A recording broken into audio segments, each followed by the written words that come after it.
All right, cool. Hi there. Hello. Hi, Carol. I'm Lynn Root, and I'm here to save your code base. Have you ever walked up to a cool new tool or library, all ready to use it, crack your knuckles and got ready to solve your own big code problems, but then come to find out that nothing is documented? And then maybe you wish that you've never found this tool to begin with. Maybe that's happened to a few of you out here. Raise your hand. Yeah, thank you. Thank you. Yeah, I know, it sucks. So how about this? Maybe you've been inspired to contribute to your favorite project. You have a feature. You have the time, the energy, and the skills. What a perfect and rare combination, right? So you pull up to the code base only to find that your superhero maintainer does not document anything. Clearly, this has happened to other people. It's so disappointing, isn't it? Maybe you are a maintainer of a library and put a lot of work into documenting everything. You've set up your code base to be the most approachable for your contributors and users as possible. You deserve a gold star for that. And then you just get a pull request. Maybe it's for a new feature that folks have been wanting. It's a great day, right? But they didn't document a damn thing. The nerve of them. Oh, no. It's not that great of a day, isn't it? So who has had this happen to them? Anyone? Yeah? Thank you. Yeah, no, it sucks. It's a tough world out there. No doc strings anywhere. How is a stick person supposed to be productive, huh? Don't worry, my friend. I've solved this problem for you. I've had these exact same problems way too many times, so I've made a tool called Interrogate. You just pip install Interrogate, and then off you go. It's a tool much like coverage for measuring test coverage. Run the Interrogate command on your project, and you'll see just how much docstring coverage there is, like so. Run it with increased verbosity to get more details, and even more verbosity to see the actual objects that are covered or missed. But wait, there's more. By simply adding the generate badge flag, you can show off just how high quality your code base is with your very own badge. Wow. Now, I'm not done yet. Let's not forget to add Interrogate to your talks file to enforce a level of coverage. So no longer do you need to be the annoying stickler to those oh-so-nice contributors and colleagues who have submitted undocumented features. Or maybe you prefer to use it in your pre-commit setup. I got you covered. Folks have already found it so useful, they've contributed a GitHub action and a VS Code extension to make your dev workflow even more pleasant. Talk about more bang for your buck, eh? And the best part of it all is it's got its very own super cute pink sloth logo. Aww. So next time you find yourself struggling with the absence of doc strings, force people to explain themselves with a friendly pink sloth. Make your life easier and start interrogating today with pip install interrogate. Thank you. So yeah, we talked about explaining yourself, and now we're going to talk about how Josh explains himself. So fun. I have a friend that coined this expression. He called it cookie crumb wisdom. I'm full of cookie crumb wisdom. I'm full of these little bite-sized quotes that I love to share with people, whether they want to hear them or not. I'm sorry to all of you because I'm about to inflict a lot of them on you all. Always code as if the person maintaining your code will be a violent psychopath who knows where you live. These are words to live by, okay? And that pairs nicely with another one that'll come up here. If you've done things right, people won't be sure if you've done anything at all. Anybody seen Futurama, episode Godfellas? Bender drifting through space? If you've done things right, people won't be sure if you've done anything at all. Nobody complains about the catastrophe that didn't happen.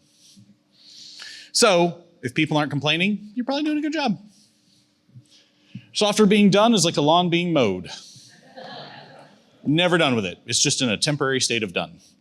If you ignore it, it gets undone really fast. On code review, be at least as complimentary as you are critical. Good work deserves to be acknowledged. This is super important. It pairs with another piece of advice that I was given a long time ago too, which is that you're always in a better position asking questions than making statements. If any of you saw Ted Lasso, you heard this as be curious, not judgmental. Walt Whitman, although Ted Lasso says it better. I'm fond of saying this one. You today is a completely different person than you 6 months from now, and is a completely different person than you 6 months ago. On looking back at code that you wrote 6 months ago, you'll never like it. It'll be like looking at old pictures of yourself. Why was I wearing that? What was I thinking? You will see the same thing in your code. That means you're growing. Yay. On you 6 months from now, you won't remember why you did that. Please write it down. Document it. Put it in a line comment, put it in a doc string, that's even better. Put it in a time capsule to the future. The only thing worse than refactoring some moron's mono function is realizing that you're the moron that wrote the mono function. I promise, I'm almost done with these. If you can't help yourself, help someone else. Sometimes the answers that we're looking for find us when we stop looking so hard for them. And hey, if you don't find the answer, at least you help somebody else out, and that's good karma, right? Yeah? All right, last one, I promise. Remember to say things to the people that inspire you, because you never know when they're not going to be around anymore. I had a senior developer that I used to work with who was probably one of the single most influential people that I've worked with. And he left suddenly. I'll never get to tell him thank you. So make sure you tell thank you to the people that inspire and help you. We're all here because we stand on the shoulders of the people who took the time to answer questions and give us encouragement. So make sure you pay that back and pay that forward. Yeah. Okay. All right. Does that work? Okay. All right, titles along. We're using CircuitPython to go to space for the first time in Texas State University history. Up here, I'm Blake, this is Nate. We're part of the software team. One of 7 teams working hard. We're developing a mission. It's called Pleiades Maya. And we're set to go to space in Q1 of 2026. We get a ride up to the International Space Station. They throw the satellite. It stays in low Earth orbit. The Space Lab, it's been around since 2023 and experienced a lot of growth. There's a lot of students with different interests, embedded devices, satellite development, space exploration. And what am I missing? Initially, we started using a framework called F prime, which is C++ based. We did that for a few months. We made a little progress, but we got stuck, and F prime doesn't have much support for microcontrollers, so we switched to CircuitPython. CircuitPython was developed by Adafruit, which was forked from MicroPython, which was forked from Python 3.4. So a little bit outdated and a little bit quirky, but developing in Python, nothing beats it at the speed of development. And it's what we utilize. Here's a few pictures in the middle. That's what our satellite's going to look like. It's 10 centimeters by 10 centimeters. It's called a 1U CubeSat. And there's photos of us working in the lab, people testing out the ground station, trying to get downlinks from a satellite that's passing above, and eating some ice cream. Dang, time's moving fast. Texas State is in a consortium of 6 universities. It was formerly, it's called the Pleiades 5, but now there's 6 universities, but there's us, there's Northeastern, Columbia, UC Santa Cruz, Cal Poly Pomona, and with this, we're developing the Proofs Kit. The mindset behind the Proofs Kit is that a university starting a satellite project should be able to create a project start to finish within a year and at a low cost under $1,000. And that's the mission with that. As I said, we're working on a project called the Pleiades Maya, which is set to launch in 2026 in January. So all 7 teams are hard at work for that. At Texas State, while we collaborate with other universities, the project is open source and there's people that are contributing independently. Next, I'm going to pass it over to Nate and he'll finish us off. Yeah. Hey, everybody. So I wanted to say some cool words up here. Just to tell you a little bit about the development, the flight software that we are using is flight proven. So it's flown on 3 other missions to space. We took over the Texas State Space Lab team. I don't want to say took over, but we started contributing to this flight software at the beginning of January. And we've added some additional like cultural elements to the software development team as a whole. We started using architectural decision records to keep our decisions. We're using Python protocols, kind of, because they don't exist in Python 3.4. But we're using essentially like a base class with like stubbed out methods that just pass. And that is our method of ensuring that we have like a common type that we can pass to any like downstream services. We also use a CI system for linting and unit testing. We're in the process of making an integration test system that we can run with like GitHub Actions, which would be on device and amazing. We have some pretty cool dev tooling. We use make, UV, and pre-commit, so I think it's a nice developer experience. And we support structured logging. So I've got some pictures there at the bottom. You can see the code coverage is that bottom line, and the lines of code is the top line. So we're getting closer. And you can see the all of the CI tests that we've added. I wanted to give you a picture of the board and some of the code running. Oh, thank you. I didn't know where you were looking. Right. Okay, cool. So next up is like hardware in loop. Please scan the QR code if you can.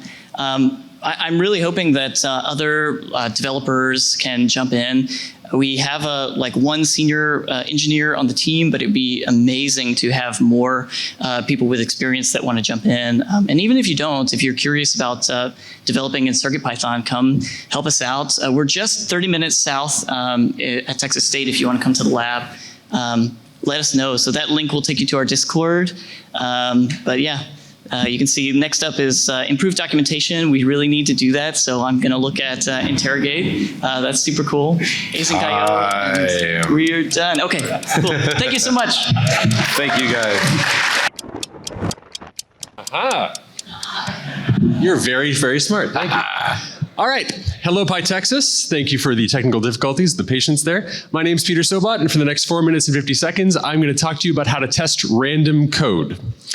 You might recognize me from last year. I spoke about audio software and also how to give talks. Find me at the Mixer if you want to talk about any of that stuff. But today, we're talking about randomness. What do I mean when I mean how to test random code? Specifically, I mean how to write software tests to make sure your software actually works for code that involves random operations. Why would anybody want to put random operations in their code? That seems kind of silly, right? Well, it's 2025. Random operations are actually at the heart of many things we do, including, say it with me, machine learning. So, if you're not an ML person, that's totally okay. It's not the point of the talk, but we are going to train an ML model on the screen here. That way. Okay. Here's our ML model. It's going to have two parameters, M and B. This is actually named after this famous equation you might recognize from high school algebra, y equals mx plus b.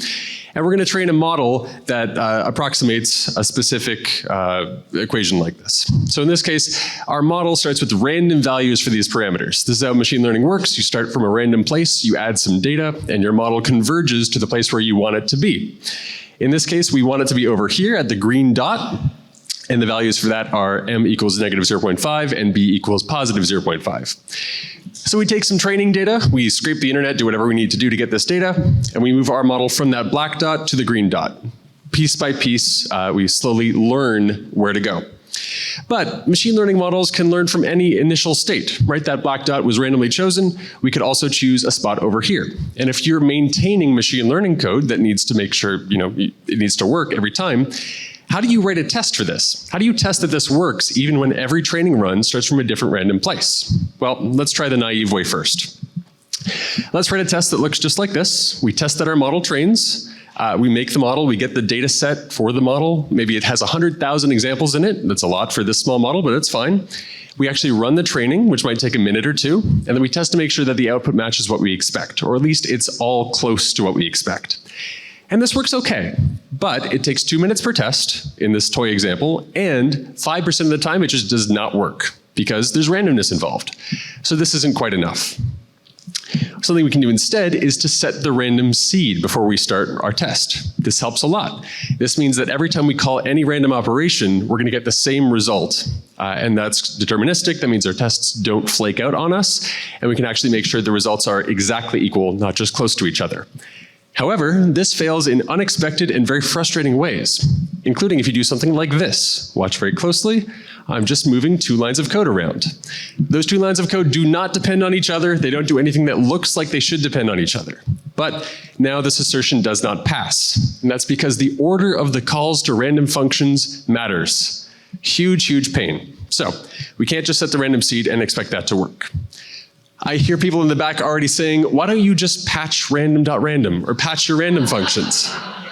Unfortunately, that doesn't work either, because your output ends up being not numerically stable if random doesn't behave with the same distribution that your training code expects. I don't want to get too far into it, but this is a problem. So I've got a very simple strategy I like to propose for how to work around all of these issues and make your tests actually easy to use with random code. So it's a 2-step strategy for testing code that uses randomness. First, detect which code uses randomness, and then second, decouple that code from any other code. So let's start with detecting. This is extremely simple, and I'm shocked I couldn't find anything about this on the internet. You can write a PyTest fixture that looks like this, that fails your test if it consumes any randomness, which means if it calls a random function. Very, very simple. Just check the random state before, check the random state afterwards. If it changes the state, the test fails. And now you've got a Christmas tree on your screen of all these broken tests, and you know, oh, here's where all the randomness is being used. Then you can decouple the code that actually causes randomness or uses randomness from the other code by, say, writing a decorator or something like that to isolate that code from other code. You can take the random state before, call that function, and then set the random state back to what it was before. So the order in which you call random doesn't actually matter. This is a little risky because this might not actually work in your real code. Maybe you don't want this in production, stuff like that. But it works really, really well for making your tests not brittle. So if you detect where the randomness is and then decouple your random code, it works pretty well. That's how to test random code. If you have questions, find me at the mixer afterwards. Thanks, PyTexas. Can people hear me? What's up, PyTexas? Oh, shoot. Hold, okay. We'll just do it this way. All right, I've got 5 unexpected dev tips for you today. They're very random and assorted. First one, this comes from my time in DevRel. Buy a laptop case for your stickers. I know we all love to get stickers. There's a whole sticker table out there. The stickers this year are really cool. We love to put our stickers on our laptops as badges of honor. I used to go to different conferences and line them all up. The only problem is when your laptop goes, so do the stickers, and we cherish our stickers. So what you can do is you can get a hard laptop case, put your stickers on the laptop case, and when your laptop goes, you keep the stickers. You can even mount them as wall art in your office, and also this is a great way to not tick off your corporate IT people when you turn your laptop back in. All right, tip number 2, use Excalidraw for nice diagrams. Anybody use Excalidraw before? Isn't this the best tool ever? Oh my gosh, I love Excalidraw. I was recommended this 2 years ago and I will not shut up about it. We all like whiteboards. We all like being able to sketch and do things, but deep down we all know that, well, for most of us, maybe not most, many of us, it doesn't turn out that well, but with Excalidraw, it does. It's magic. Oh my gosh, check it out. It's free. You can just use it. You can save the files, export to PNG, all that good stuff. You can pay to get like saving in the cloud, but just check it out. Use Excalidraw. Third, developer life hack. Please, we are 5 years past COVID, friends. Invest in a decent AV setup. Using your AirPods is great, but if you have a nice mic, like a Blue Yeti on a boom arm, oh my gosh, you sound so velvety rich, like you're a Randy Travis or something. Get yourself a 4K camera, webcam for your meetings. And not only that, but get nice lights. 2 lights angled down. I use Elgato lights. So that way, you will always look good and be rendered non-grainy in your webcam photos. And also, nice pair of headphones, noise canceling. Oh gosh, it just makes the workday so much better. Here's a picture of my setup. I use Blue Yeti. I have got the boom arm. My MacBook actually has the 4K or whatever really nice webcam, so that gets the job done. I've got the Elgato lights, and I use Sony XM5s. Definitely worth the investment if you can make it. Dev hack number 4, keep your snacks and drinks close. It takes a long time for us to get into flow state, and when we get in that flow state, we do not want interruptions. Recently, I was blessed with receiving a mini fridge from my office that we used to have a WeWork. They closed down their WeWork space. They were like literally raffling off all the extra office things. I won the fridge. Only problem was somebody left something in there and it was stinky, so we called it Frosty the Stinky Fridge. I had to go home, Autoban it, but now I can put all of my Cheerwine, my green tea, and my Liquid Death in there, and it is arm's reach away from my desk. It is living the dream. I'm telling you what, folks, like quality of life, work life, just boom, because I don't have to go down to the kitchen and do it. So whatever you drink, whether it's coffee or tea, get your coffee machine on your desk, get a little mini fridge or something, have that desk drawer full of Reese's peanut butter cups or whatever. Do it. It's worth it. Future self will thank you. And finally, dev hack number 5, become part of a tech community. This is probably the number one way you can step up your game. We're all here at PyTexas. How many people is it their first time at PyTexas? That is freaking awesome. Welcome, y'all. And not only that, but welcome to the PyTexas community. This is not just an event that we have once a year. This is a community of Pythonistas. We all love to get here together. There's the Discord, there are the monthly meetups, this is the big grand occasion. But it doesn't just have to be this 2-day or 3-day thing, right? We get to meet each other, we get to make friends, we get to build each other up. What I like to get from these kinds of events is community engagement as well as inspiration. You know, when I come here, usually I'm this wilted husk of a person, and then I just sit here and I just absorb all the awesomeness, and my inspiration meter explodes, and then I go home and I'm like, I can't wait to do new things. It's real, it's awesome. Let this inspire you. There's a difference between using Python and being in Python community. Big difference. I want to see all of y'all in community. It'll help you so much. So thank you all very much for listening to me. Again, my name is Pandy Knight. I'm Automation Panda, and here's your photo op to get these awesome random 5 dev life hacks. Thank you. Hello, I'm Al Swigert. I'm the author of a book called Automate the Boring Stuff with Python, and the 3rd edition is coming out now. You can buy it directly from the publisher No Starch Press at nostarch.com. There's a coupon code pre-order to get 25% off. I'm really sorry though, I have a really important phone call that I need to take. This will just be a second. Hi John, it's Al. Hey Al, where are you calling from? I'm calling from Texas. Texas? Yeah, honest. Oh look, I'll prove it. The stars at night are big and bright.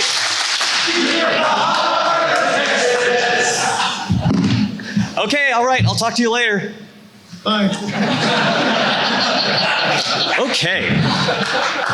So, I do a lot of programming education, and I've been looking at the turtle.py module for Python. This is, it gives you a programmatic cursor that you can tell it to like move forward, turn left 45 degrees, move, and it draws a line behind it. And so you can write programs that generate geometric art. You create a lot of spirographs, stuff like this. And recently I found about the artist Oscar Rutgersvard, a 20th century Swedish artist who does a bunch of these impossible images. And I found his work on this website called Impossible World that has a bunch of figures. And I thought, hey, it's great to just start writing programs that can draw some of these artworks. So I started creating a Git repo called Oscar's Turtle.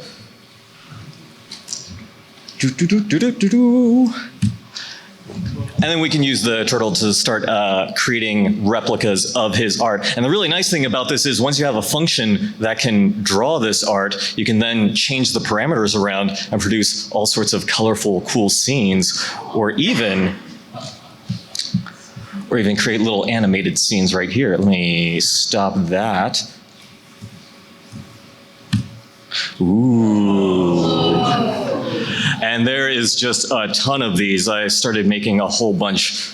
Some of these are his works, and some of this is from other artists as well. Yeah, and also as part of doing more turtle stuff, I have a project called Tortuga, where I'm creating all the turtle function names except in Spanish, Russian, Korean, every other language. So if you are a fluent speaker and can help me fill out this Google spreadsheet, that would be great. Get in touch with me. PyTexas is wonderful. The talks are great, but remember the main reason that you're here is to meet people, because when else are you going to be in the same place with over 200 other Python programmers? So a big mistake that I made on my first several conferences, which I would meet really cool people and then I would never talk to them ever again. So go ahead and join the PyTexas Discord. That's a great way to get in touch, and that's also where I'm going to be posting all the links to this cool stuff right here. Yes, thank you very much.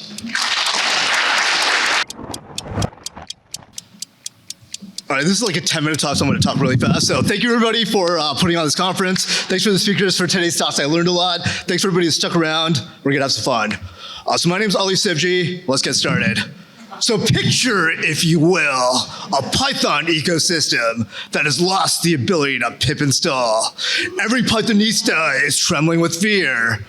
What should we do? Learn to love their language? Come on now. We all know there must be a better way.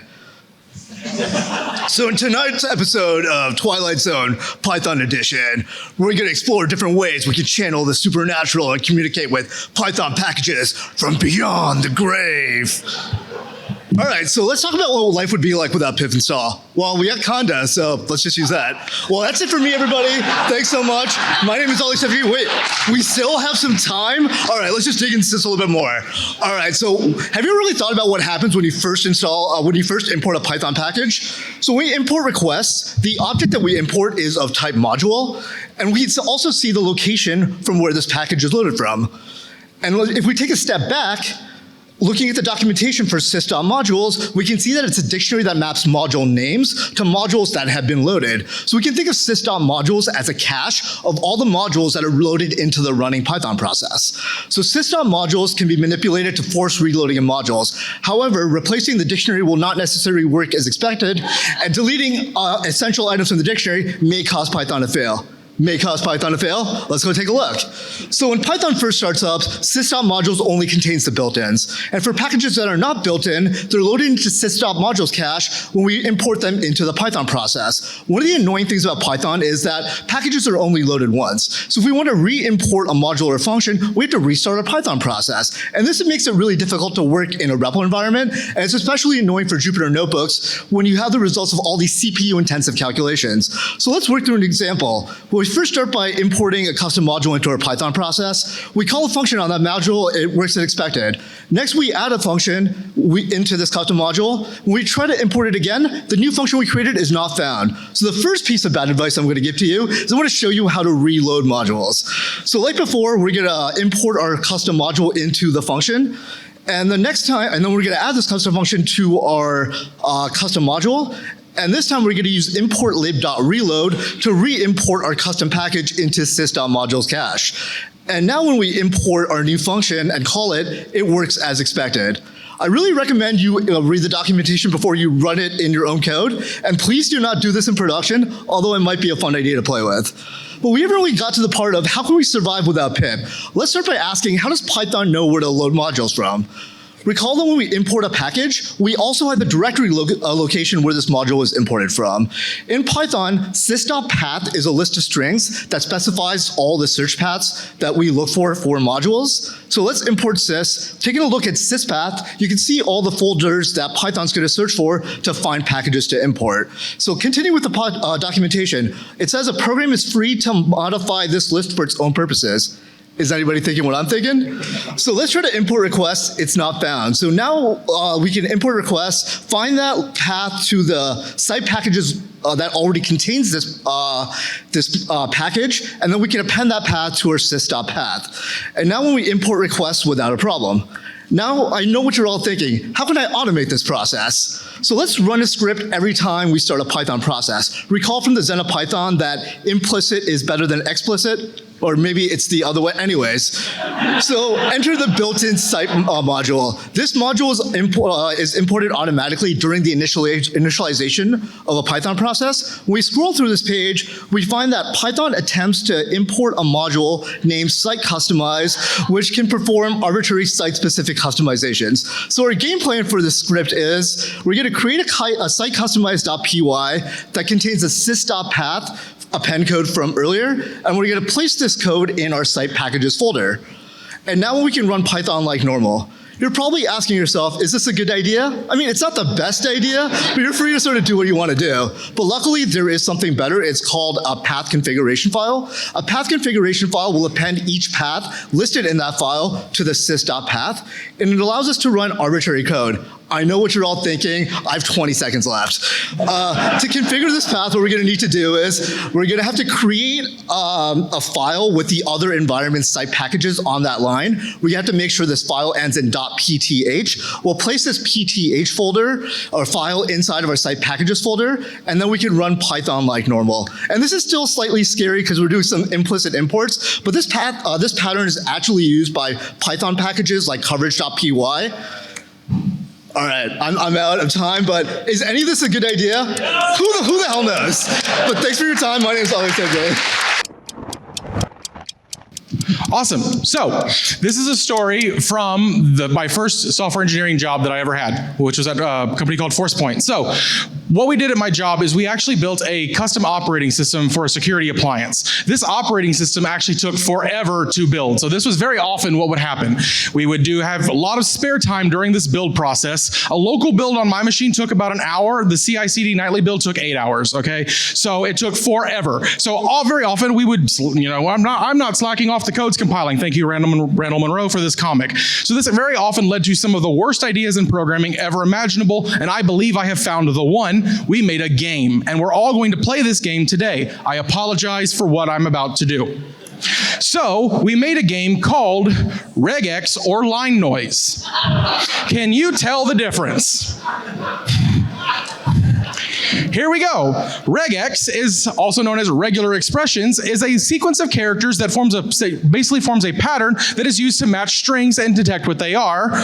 In Python, it is used versus the RE module. Line noise, on the other hand, typically refers to random or meaningless characters of data that is used to disrupt or it corrupts, and it's intended as signal or disinformation. Do you see where I'm going with this? If you don't, you're about to. So, can you tell the difference? The way this game works, I show you a string. You tell me if it is regex or line noise. Bonus points if you can tell me what the regex matches. All of these are valid Python. They are not tested across the other regex syntaxes because, of course, there's not a standard. So we'll start off with a practice. Is this regex or is this line noise? This is valid regex. When it is correct, it will go flash and you will get fireworks. This matches one or more digits. This one is not regex. This is line noise. I don't know what's wrong with it. This does not compile, and that's how this is about to go. As you can imagine, this is going to get worse and worse. Best of luck to you. First one, regex or line noise? Regex, what does it match? Just shout it out. Social security numbers. Yes, correct. These are U.S. Social Security numbers. Next one, regex or line noise? Line noise is not valid. Next one. Line noise. Good, we're good at this. Next one. Regex, what's it match? Email. Some people are scarred so bad they see this when they close their eyes at night. Next one. Regex, but I heard who said it?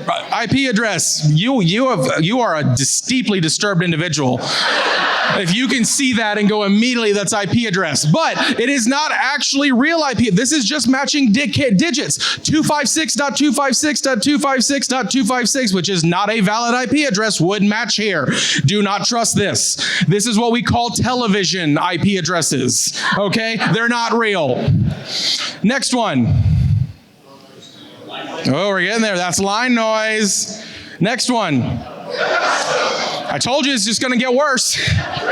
We're on number 7. This is line noise. It's wrong. I can't tell you where. Here we go.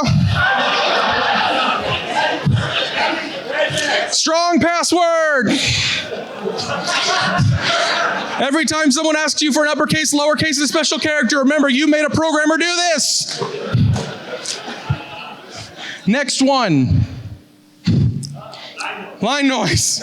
Yeah. Okay. What this? I don't know. I don't know. Like, what is that? Okay? We know it's not regex because we can try to compile it, but we don't know if it's even valid line noise. I imagine this is what happened when the shark was chewing on the undersea cable. Okay? That's all I can imagine this is. However, never fear. Whether it is valid regex or not, whether it is invalid line noise or not, it will always and forever be valid Perl.